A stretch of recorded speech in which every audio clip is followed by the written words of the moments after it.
नमस्कार जय जगन्नाथ शुभ सकाळ आज हूँ 29 एप्रिल मंगलवार प्रथम खबर बड़ एक्शन बड़ प्रस्तुति प्रधानमंत्री प्रतिरक्षा मंत्री और एनएस को बैठक शेष भारत पाकिस्तान टेंशन भितर प्रतिरक्षा क्षेत्र में बड़ डील भारतीय नौसेना सामिल है 26 नुआ राफेल 26टी नुआ राफेल किणवा सह फ्रांस फाइनाल चुक्ति कर भारत 63,000 कोटी टंकार डील भारतीय नौसेना को आहरी मजबूत करिबो।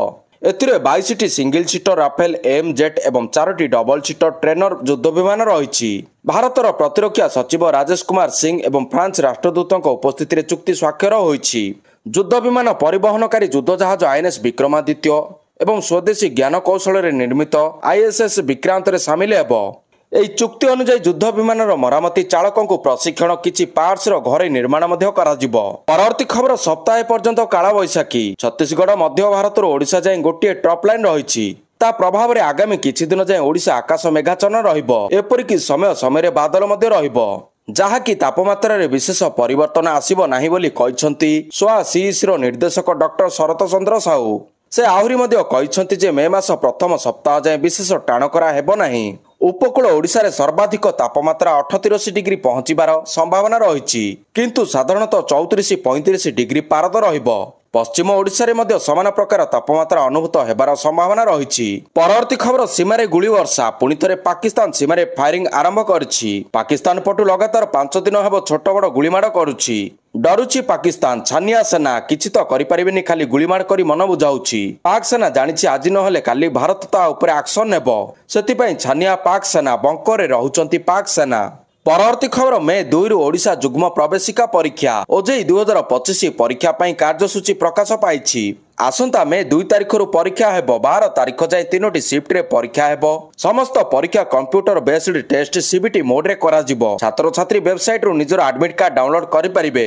ଏନେ ଓଜେଇ ପକ୍ଷରୁ ବିଜ୍ଞପ୍ତି ପ୍ରକାଶ ପାଇଛି। ପ୍ରଥମ ସିଫ୍ଟ ପରୀକ୍ଷା ସକାଳ 8:30ରୁ 10:30 ମଧ୍ୟରେ ହେବ। ଦ୍ୱିତୀୟ ସିଫ୍ଟ ମଧ୍ୟାହ୍ନ 12:30ରୁ ଅପରାହ୍ନ 2:30 ଓ ତୃତୀୟ ସିଫ୍ଟ ଅପରାହ୍ନ 4:30ରୁ ସନ୍ଧ୍ୟା 6ଟା ଯାଏଁ ହେବ। ମେ 2 ତାରିଖରେ 3ଟି ଯାକ ସିଫ୍ଟରେ ବି ଫାର୍ମାର ପରୀକ୍ଷା ହେବ। ପରବର୍ତ୍ତୀ ଖବର ହଜ୍ ପୂର୍ବରୁ ପାକିସ୍ତାନକୁ ଝଟକା ସାଉଦି ଯାଇପାରିବେନି 67,000ରୁ ଅଧିକ ପାକିସ୍ତାନୀ। ପାକିସ୍ତାନ ପାଇଁ ଆରମ୍ଭ ହୋଇଗଲାଣି ବୁରେ ଦିନ। ପହଲଗାମ ହମଲା ପରେ ଭାରତର ପ୍ରତିଶୋଧ ଭୟରେ ଥରି ଉଠିଛି ପାକିସ୍ତାନ। ଏବେ ପାକିସ୍ତାନକୁ ଝଟକା ଦେଇଛି ସାଉଦି ଆରବ। ମେ ମାସରେ ଆରମ୍ଭ ହେଉଥିବା ହଜ୍ ଯାତ୍ରା ପାଇଁ ପ୍ରସ୍ତୁତିରେ ବ୍ୟସ୍ତ ସାଉଦି ସରକାର। ଏଭଳି ସ୍ଥିତିରେ ହଜ୍ ଯାତ୍ରୀ ସାଉଦି ଯାଇପାରିବେ ନାହିଁ 67,000ରୁ ଅଧିକ ପାକିସ୍ତାନୀ ନାଗରିକ। ଏହି ପଦକ୍ଷେପ ଦର୍ଶାଉଛି ଯେ ଏହା ସର୍ବନିମ୍ନ ସଂଖ୍ୟକ ପାକିସ୍ତାନୀଙ୍କୁ ନିମନ୍ତ୍ରଣ କରିବାକୁ ଚାହୁଁଛି ସାଉଦି। ରିପୋର୍ଟ ଅନୁଯାୟୀ ଏହି ବର୍ଷ 67,000ରୁ ଅଧିକ ଘରୋଇ ପାକିସ୍ତାନୀ ହଜ୍ ଯାତ୍ରୀ ସାଉଦି ଯାଇପାରିବେ ନାହିଁ। ସାଉଦି ସରକାର ଏହି ପଦକ୍ଷେପ ଏପରି ସମୟରେ ନେଇଛନ୍ତି ଯେତେବେଳେ ପାକିସ୍ତାନ ହଜ୍ ପାଇଁ ପ୍ରଥମ ବିମାନ ଛାଡ଼ିବାକୁ ଯାଉଛି। ଇସଲାମାବାଦରୁ ସାଉଦି ଆରବକୁ ପ୍ରଥମ ହଜ୍ ବିମାନ ଏପ୍ରିଲ 29ରେ ଛାଡ଼ିବ। ପରବର୍ତ୍ତୀ ଖବର ଶୀଘ୍ର ବିଦା ହେବେ ଅନୁପ୍ରବେଶକାରୀ। ଓଡ଼ିଶାରେ ବାଂଲାଦେଶୀ ଓ ପାକିସ୍ତାନୀ ଅନୁପ୍ରବେଶକାରୀଙ୍କୁ ଚିହ୍ନଟ ପ୍ରକ୍ରିୟା ଚାଲିଥିବା କହିଛନ୍ତି ପଞ୍ଚାୟତରାଜ ମନ୍ତ୍ରୀ ରବି ନାୟକ। ଗତ 2 ମାସ ହେଲାଣି ପଞ୍ଚାୟତ ସ୍ତରରେ ଚାଲିଛି। କିଛି ଲୋକଙ୍କ ତାଲିକା ସରକାର ପ୍ରସ୍ତୁତ କରିଛନ୍ତି।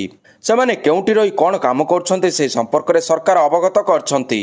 ଯେଉଁମାନେ ଭିସା କିମ୍ବା ବିନା ଭିସାରେ ରହିଛନ୍ତି ସେମାନଙ୍କୁ ଚିହ୍ନଟ କରାଯାଉଛି। 2 ଦିନ ଆଗରୁ ଗୁଜରାଟରେ ଥିବା ପ୍ରାୟ 400 ଅନୁପ୍ରବେଶକାରୀଙ୍କୁ ଚିହ୍ନଟ କରାଯାଇଛି। ସେହିପରି ଓଡ଼ିଶାରେ ମଧ୍ୟ ସରକାର ପଦକ୍ଷେପ ନେଉଛନ୍ତି। ଯେଉଁ 12 ଜଣଙ୍କୁ ଚିହ୍ନଟ କରାଯାଇଛି ସେମାନଙ୍କୁ ସ୍ୱଦେଶ ପଠାଇବାକୁ ନିର୍ଦ୍ଦେଶ ରହିଛି। ସମସ୍ତଙ୍କର ଭୋଟର ଓ ଆଧାର କାର୍ଡ ଯାଞ୍ଚ କରାଯାଉଛି। ସ୍ଥାନୀୟ ପ୍ରତିନିଧି ଓ ଲୋକଙ୍କର ପରାମର୍ଶ ନିଆଯାଉଛି। ଖୁବ୍ ଶୀଘ୍ର ଅନୁପ୍ରବେଶକାରୀଙ୍କ ତାଲିକା ଗୃହ ବିଭାଗ ପାଖକୁ ଆସିବ। ଗୃହ ବିଭାଗ ନିର୍ଦ୍ଦେଶ ଅନୁସାରେ ବାଂଲାଦେଶୀ ଓ ପାକିସ୍ତାନୀ ଅନୁପ୍ରବେଶକାରୀଙ୍କୁ ବିଦା କରାଯିବା ନେଇ ସୂଚନା ଦେଇଛନ୍ତି ପଞ୍ଚାୟତରାଜ ମନ୍ତ୍ରୀ ରବି ନାୟକ।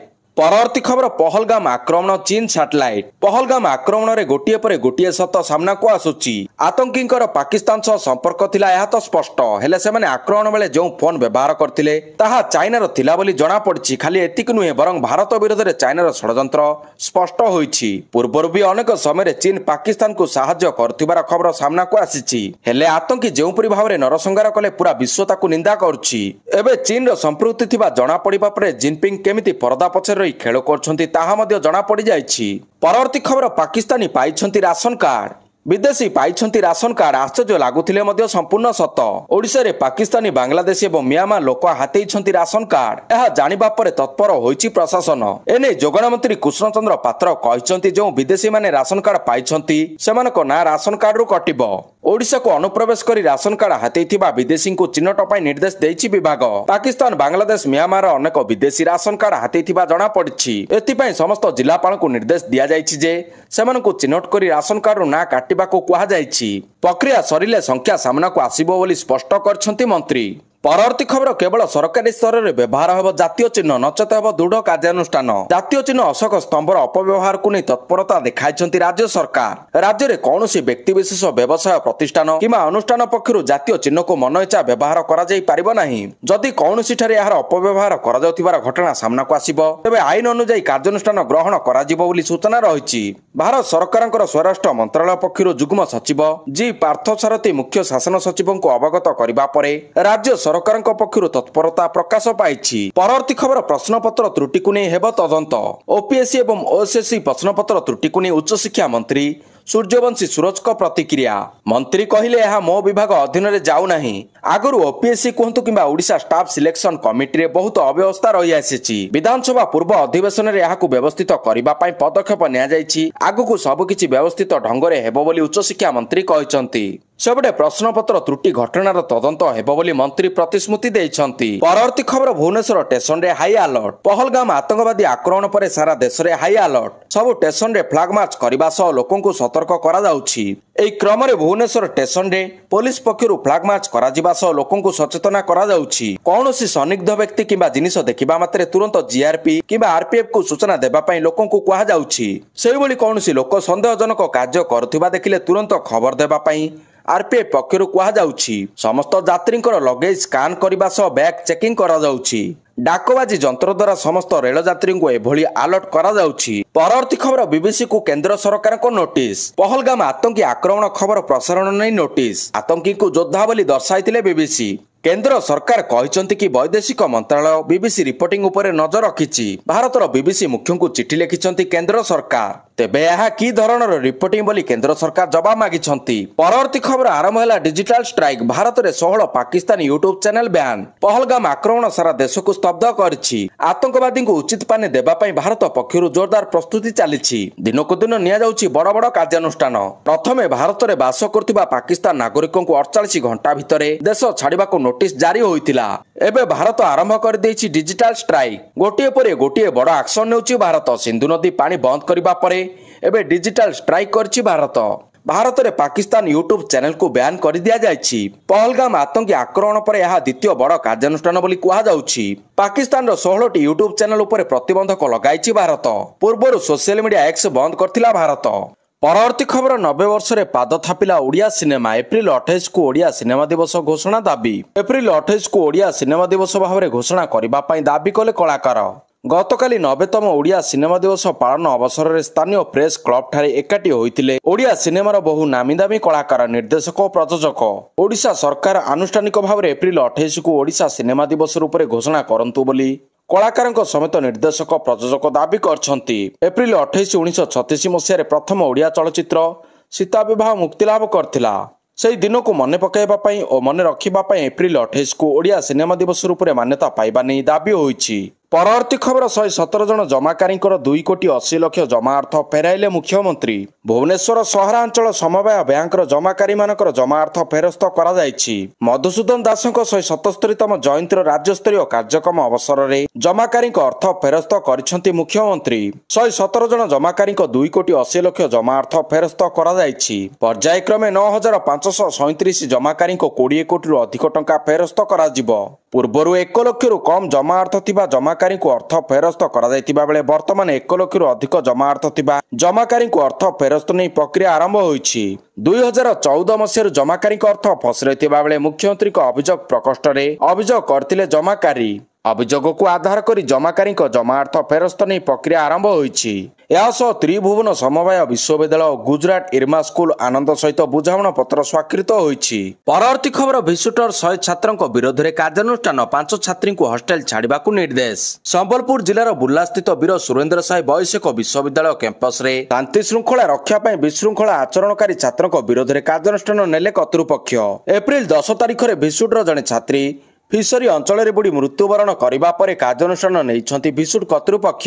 100 ଛାତ୍ରଙ୍କ ଉପରେ କ୍ଲାସରେ କମ୍ ଉପସ୍ଥିତ ସହ ବିଭିନ୍ନ କାରଣକୁ ନେଇ ନିଆଗଲା କାର୍ଯ୍ୟାନୁଷ୍ଠାନ। ପରବର୍ତ୍ତୀ ଖବର ଜମ୍ମୁ କାଶ୍ମୀର ବିଧାନସଭାରେ ସ୍ୱତନ୍ତ୍ର ଅଧିବେଶନ ପହଲଗାମ ଆକ୍ରମଣକୁ ଦୃଢ଼ ନିନ୍ଦା।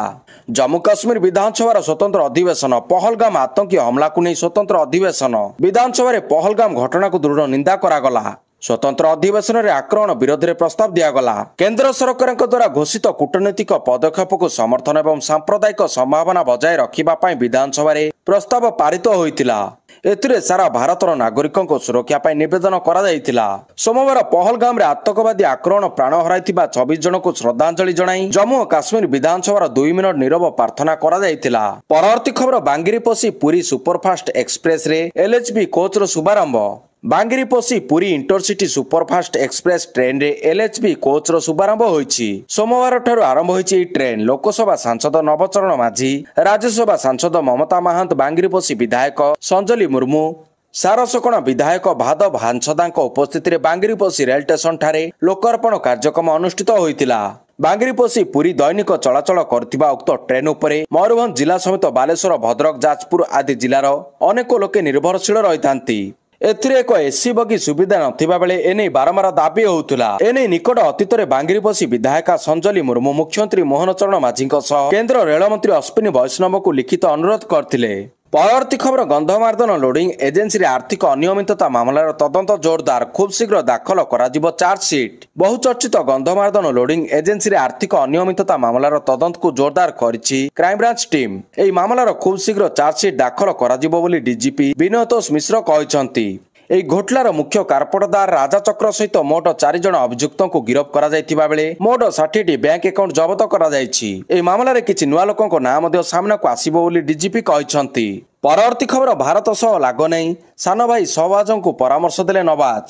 ଭାରତ ସହିତ ନ ଲାଗିବାକୁ ପରାମର୍ଶ ଦେଇଛନ୍ତି ପୂର୍ବତନ ପ୍ରଧାନମନ୍ତ୍ରୀ ନୱାଜ ସରିଫ। ଭାରତ ସହ କୌଣସି ପ୍ରକାର ସାମରିକ ଯୁଦ୍ଧ କରିବା ପାକିସ୍ତାନ ପାଇଁ ଅପୂରଣୀୟ କ୍ଷତି ହେବ ବୋଲି ସେ ନିଜ ସାନ ଭାଇ ତଥା ପ୍ରଧାନମନ୍ତ୍ରୀ ଶେହବାଜ ସରିଫଙ୍କୁ କହିଛନ୍ତି। ପ୍ରଧାନମନ୍ତ୍ରୀ ଶେହବାଜ ଏବଂ ପଞ୍ଜାବ ପ୍ରଦେଶ ମୁଖ୍ୟମନ୍ତ୍ରୀ ନୱାଜଙ୍କ ବାସଭବନକୁ ଯାଇ ତାଙ୍କ ଦେଶର ବର୍ତ୍ତମାନର ପରିସ୍ଥିତି ସମୟରେ ଅବଗତ କରାଇଥିଲେ। ପରବର୍ତ୍ତୀ ଖବର ନବଦାସ ମାମଲାରେ ଦାଖଲ ହେବ ଫାଇନାଲ ରିପୋର୍ଟ। ନବଦାସ ହତ୍ୟା ମାମଲାରେ ଖୁବ୍ ଶୀଘ୍ର ଦାଖଲ ହେବ ଫାଇନାଲ ରିପୋର୍ଟ। ଏନେଇ କ୍ରାଇମବ୍ରାଞ୍ଚ ଡିଜି ବିନୟତୋଷ ମିଶ୍ର ସୂଚନା ଦେଇଛନ୍ତି। ଅନ୍ତରୀଣ ଚାର୍ଜସିଟ୍ ବଳରେ ମାମଲାର ବିଚାର ଚାଲିଛି। ପରିବାରର ଅଭିଯୋଗ ଓ କେତେକ ପ୍ରସଙ୍ଗକୁ ନେଇ ତଦନ୍ତ ଚାଲିଛି। ଏନେଇ ଖୁବ୍ ଶୀଘ୍ର ଫାଇନାଲ ରିପୋର୍ଟ ଦାଖଲ ହେବ ବୋଲି କହିଛନ୍ତି କ୍ରାଇମବ୍ରାଞ୍ଚ ଡିଜି। ପରବର୍ତ୍ତୀ ଖବର ରାଷ୍ଟ୍ରପତି ଭବନରେ ପଦ୍ମ ପୁରସ୍କାର ପ୍ରଦାନ। ରାଷ୍ଟ୍ରପତି ଭବନରେ ପଦ୍ମ ପୁରସ୍କାର ପ୍ରଦାନ ଉତ୍ସବ ଆୟୋଜନ ହୋଇଛି। ସାଧାରଣତନ୍ତ୍ରରେ ଘୋଷିତ ବିଶିଷ୍ଟ ବ୍ୟକ୍ତିଙ୍କୁ ସମ୍ମାନ ପ୍ରଦାନ ହୋଇଛି। ଉପରାଷ୍ଟ୍ରପତି, ପ୍ରଧାନମନ୍ତ୍ରୀ ଓ ମନ୍ତ୍ରୀ ପରିଷଦର ସଦସ୍ୟ ଉପସ୍ଥିତ ରହିଥିଲେ। 19ଟି ବର୍ଗରେ 139 ପଦ୍ମ ବିଜେତାଙ୍କୁ ପୁରସ୍କୃତ କରିଛନ୍ତି ରାଷ୍ଟ୍ରପତି। ନନ୍ଦମୁରି ବାଳକୃଷ୍ଣ, ଅଜିତ କୁମାର ଏବଂ ଅରିଜିତ ସିଂ ମନୋରଞ୍ଜନ ଶିଳ୍ପର କିଛି ଉଲ୍ଲେଖନୀୟ ନାମ ମଧ୍ୟରେ ଥିଲେ, ଯେଉଁମାନେ ରାଷ୍ଟ୍ରପତି ଦ୍ରୌପଦୀ ମୁର୍ମୁଙ୍କ ଠାରୁ ପଦ୍ମ ପୁରସ୍କାର ପାଇଥିଲେ। ପରବର୍ତ୍ତୀ ଖବର ଆଉ ଆସିବ ନାହିଁ ଫ୍ରଡ୍ କଲ୍। ହ୍ୱାଟ୍ସଆପ୍ ଏବଂ ଟେଲିଗ୍ରାମ ଭଳି ଓଟିଟି ପ୍ଲାଟଫର୍ମରେ ବଢୁଥିବା ଫ୍ରଡ୍ କଲ୍ ଉପରେ ରୋକ ଲଗାଇବା ପାଇଁ ସରକାର ବଡ଼ ପ୍ରସ୍ତୁତି କରିଛନ୍ତି। ଇଲେକ୍ଟ୍ରୋନିକ୍ସ ଏବଂ ସୂଚନା ପ୍ରଯୁକ୍ତି ବିଦ୍ୟା ମନ୍ତ୍ରାଳୟ ଏଥିପାଇଁ ଏକ ବ୍ୟାପକ ଅଭିଯାନ ଚଳାଇବାକୁ ନିଷ୍ପତ୍ତି ନେଇଛି। ଏଥିପାଇଁ ସରକାର ସ୍କାଟେ ହୋଲ୍ଡର୍ସଙ୍କ ସହିତ ଏକ ବୈଠକ କରିଛନ୍ତି। ଆଜିକାଲି ଠକମାନେ ହ୍ୱାଟ୍ସଆପ୍, ଟେଲିଗ୍ରାମ ଭଳି ଓଟିଟି ପ୍ଲାଟଫର୍ମ ସାହାଯ୍ୟରେ ଲୋକଙ୍କୁ ଠକୁଛନ୍ତି, ଯାହାକୁ ନେଇ ସରକାର ଏହି ବଡ଼ ପଦକ୍ଷେପ ନେଇଛନ୍ତି। ପରବର୍ତ୍ତୀ ଖବର କେନ୍ଦ୍ରାପଡ଼ାରେ ହେବ ଲଜିଷ୍ଟିକ୍ ହବ୍। କେନ୍ଦ୍ରାପଡ଼ା ବିକାଶ ଉପରେ ମୁଖ୍ୟମନ୍ତ୍ରୀଙ୍କ ଗୁରୁତ୍ୱ। କେନ୍ଦ୍ରାପଡ଼ାରେ ପ୍ରତିଷ୍ଠା ହେବ ଲଜିଷ୍ଟିକ୍ ହବ୍। ଲୁଣା ନଦୀ ଉପରେ ହେବ ପ୍ରସ୍ତାବିତ ବ୍ୟାରେଜ୍। ଏହା ସହ ଚାରିଟେବୁଲ ମିଲ୍ଟି ସ୍ପେଶାଲିଷ୍ଟ ହସ୍ପିଟାଲ ହେବ। କେନ୍ଦ୍ରାପଡ଼ା ଓ ଆଳିର ଶୀତଳ ଭଣ୍ଡାର ପ୍ରତିଷ୍ଠା ନେଇ ହୋଇଛି ଆଲୋଚନା। ସିଏମ୍ଓ କାର୍ଯ୍ୟାଳୟ ପକ୍ଷରୁ ଏହି ସୂଚନା ଜାରି କରାଯାଇଛି। ପରବର୍ତ୍ତୀ ଖବର ସ୍ପେନ୍ ପର୍ତ୍ତୁଗୀଜରେ ବତିଗୁଲ। ୟୁରୋପ ଭଳି ବିକଶିତ ମହାଦେଶରେ ପାୱାରକଟ୍ ସମସ୍ୟା। ଏହା ଶୁଣି ଆପଣମାନଙ୍କୁ ଟିକେ ଆଶ୍ଚର୍ଯ୍ୟ ଲାଗୁଥିଲେ ମଧ୍ୟ ଏହା ସତ ଅଟେ। ଏଭଳି କିଛି ସୂଚନା ଏବେ ସାମ୍ନାକୁ ଆସିଛି। ୟୁରୋପୀୟ ଦେଶ ସ୍ପେନ୍ ଓ ପର୍ତ୍ତୁଗୀଜରେ ଭୀଷଣ ବିଦ୍ୟୁତ ସମସ୍ୟା ଦେଖାଦେଇଛି। ବାରମ୍ବାର ପାୱାରକଟ୍ ସମସ୍ୟାରେ ସମ୍ମୁଖୀନ ହେଉଛନ୍ତି ଲୋକେ। ସମାଚାର ଏଜେନ୍ସି ଆସୋସିଏଟେଡ ପ୍ରେସ୍ ରିପୋର୍ଟରେ କୁହାଯାଇଛି, ସ୍ପେନ୍ର ରାଜଧାନୀ ମାଦ୍ରିଦ ଓ ପର୍ତ୍ତୁଗୀଜ କ୍ୟାପିଟାଲ ଲିସବ୍ରେନ୍ ବତିଗୁଲ ହୋଇଯାଇଛି। ଏହାଛଡ଼ା ଫ୍ରାନ୍ସର କିଛି ବଡ଼ ସହରରେ ମଧ୍ୟ ବିଜୁଳି ବ୍ଲାକ୍ଆଉଟ୍ ହୋଇଥିବା ସୂଚନା ରହିଛି। ପରବର୍ତ୍ତୀ ଖବର ଆମେରିକା ଏୟାର ଷ୍ଟ୍ରାଇକ୍ରେ ଜେଲ୍ରେ ଥିବା 68ଟି ଆଫ୍ରିକୀୟ ପ୍ରବାସୀ ମୃତ୍ୟୁ, 47 ଆହତ। ଆମେରିକାର ଏୟାର ଷ୍ଟ୍ରାଇକ୍ରେ ଜେଲ୍ରେ ଥିବା 68ଟି ଆଫ୍ରିକୀୟ ପ୍ରବାସୀଙ୍କର ମୃତ୍ୟୁ ହୋଇଛି। ସୋମବାର ୟେମେନ୍ର ହୁତି ବିଦ୍ରୋହୀମାନେ ଆମେରିକା ବିରୋଧରେ ଏହି ଅଭିଯୋଗ କରିଛନ୍ତି। ତେବେ ଅଭିଯୋଗ ଉପରେ ଆମେରିକା ସେନା ପକ୍ଷରୁ ହଠାତ୍ କୌଣସି ପ୍ରତିକ୍ରିୟା ମିଳିପାରି ନାହିଁ। ହୁତିମାନଙ୍କ ଗଡ଼ କୁହାଯାଉଥିବା ୟେମେନ୍ର ଉତ୍ତର ରାଜ୍ୟ ସାଦା ଉପରେ ଏହି ଏୟାର ଷ୍ଟ୍ରାଇକ୍ କରାଯାଇଛି। ପରବର୍ତ୍ତୀ ଖବର 72 ଘଣ୍ଟିଆ ଅସ୍ତ୍ର ବିରତି ଘୋଷଣା କଲେ ରୁଷ ରାଷ୍ଟ୍ରପତି। ଆସନ୍ତା ମାସରେ ବିଜୟ ଦିବସ ପାଳନର 80 ବର୍ଷ ପୂର୍ତ୍ତି ଅବସରରେ ରୁଷ ରାଷ୍ଟ୍ରପତି ଭ୍ଲାଦିମିର ପୁଟିନ ୟୁକ୍ରେନରେ ଚାଲିଥିବା ସାମରିକ ଅଭିଯାନରେ 72 ଘଣ୍ଟିଆ ଅସ୍ତ୍ର ବିରତି ଘୋଷଣା କରିଛନ୍ତି। ସୋମବାର ଅପରାହ୍ନରେ କ୍ରେମଲିନ୍ ପକ୍ଷରୁ ଜାରି ବିବୃତିରେ କୁହାଯାଇଛି ଯେ ମେ 7 ଓ 8 ମଧ୍ୟରାତ୍ରିରୁ ମେ 10-11 ମଧ୍ୟରାତ୍ରି ପର୍ଯ୍ୟନ୍ତ ଅସ୍ତ୍ରବିରତି ଜାରି ରହିବ। ଏହି ବିବୃତିରେ ୟୁକ୍ରେନକୁ ଅସ୍ତ୍ରବିରତି ପାଳନ କରିବାକୁ ନିବେଦନ କରାଯାଇଛି।